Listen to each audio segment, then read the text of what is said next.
What's up, you guys? It's Jonno! Welcome to another episode of Pokemon Scarlet and Violet. Today, I'm going to do another one of my build guides. We're going to do Annihilape, one of the new Pokemon in the Paldea region. Let's go ahead and take a look at what we're building so you can decide if you want to build it or not. I'm going to use the Defiant ability, which is a really amazing ability that anytime your stats get lowered, they will be boosted sharply instead. This is great for 7-star raids. It's great for anything where a fighting type or a ghost type Pokemon is useful.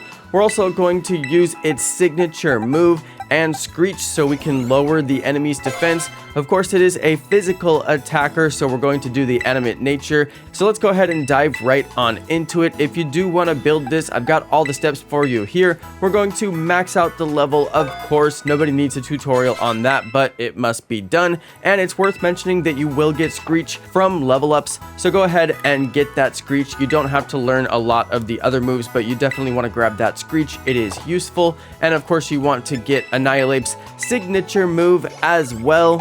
And that move is going to be Rage Fist, so go ahead and get your Rage Fist on. The other move we're going to do is Close Combat, but you could swap that out with another fighting move if you did want to get a different move than Close Combat, because it does have some disadvantages. So let's go ahead and get into the build. The EVs on this are going to be HP and Attack. I like to do HP and Attack. I think that if you're going to do Attack, you basically have a choice between Attack or Special Attack, so that's obvious. But the choice between Defense and HP is not so obvious. Which one gives you better bang for your buck? I just don't know. I always go with HP, but I've been toying with doing Defense as well, so I'm curious to hear what you guys think out there. Let me know in the comments. Do you buff your Defense or do you buff your HP, or a little bit of both? I'd like to hear from the people watching down in the comments. Let me know what you think. Now, as you're doing your EVs, you may notice that you can't go any further, which might mean that you've used your Pokemon and done EVs in the wrong EVs, and you have to go and use these special berries.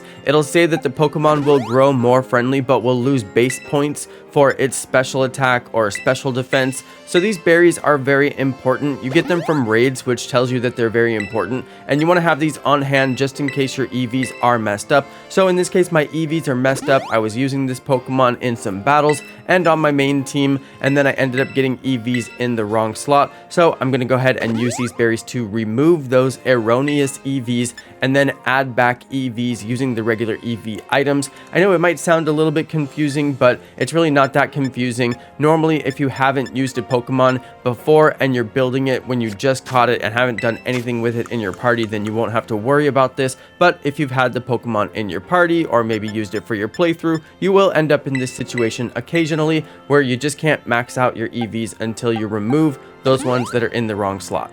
Okay, so we got that process finished, and you can see I'm almost done. If you look at my EVs, they're sparkling, but I still do not have the blue background. Once you fully max out your EVs, that's when you get the blue background. So if you're inspecting your Pokemon, you can hit the L trigger on your controller, and then it will show you if you have maxed out your EVs, depending on if that background is blue or if it's yellow.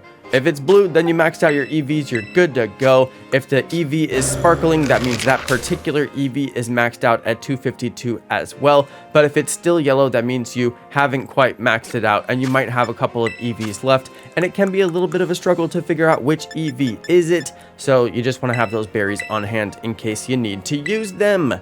Such a confusing process, I know, you guys, but you'll get through it and it's not that bad. Let's go ahead and move on to the ability. We have got the ability patch, which we need to use because we need to get the Defiant ability, and that is the really good ability that you're going to want to use. It's such a good ability for raids. I highly recommend it. And we're changing over to an Adamant nature as well. Don't forget to change that nature, very important. So you're going to maximize your physical attack while reducing your special attack, which is great because we are a physical attacker. Okay, so we got through a ton of steps there, and we are pretty close to done here. You guys are on the right path. If you're sticking with me through the video, thank you so much. I really appreciate it. We've got our EVs maxed out. We've got our ability, which is an egg ability, but we don't have our moves. So let's go ahead and get those moves. If you need to go over to the TM station to craft yourself these moves, just like I did, that's no big deal. Go ahead and do it. You might have some TMs in your bag as well. You never know. It's worth checking. I'm going to get Bulk Up, Screech, Close Combat, and Rage Fist. So go ahead and replace anything that you need to replace to get that moveset. You could use other moves. There's other fighting moves. There's definitely a mix and variety of moves you could use. Just make sure you stick to physical attacks. There's not that many fighting type moves which are special attacks, but they do exist, so just watch out. There's a difference. You're a physical attacker. You want to get physical attacks, so make sure you stay focused on that. And you can really see the difference between my attack and my special attack pretty clearly when you look at the stats. So yeah, definitely make sure you don't accidentally get any special attacks. Now let's go ahead and use the PP ups. This process takes a really long time, so I went ahead and just skipped all of that process. So you can see here at the end of doing all the PP ups, that's how many I ended up getting. Remember, you can use 3 PP ups on every move, and depending on how many moves it started with, that will depend how many you end with. For example, if you have 5 of a particular move, then you'll only get 1 for each PP up, and you'll end up with 8 in the end, which is the max that you could potentially get for that move.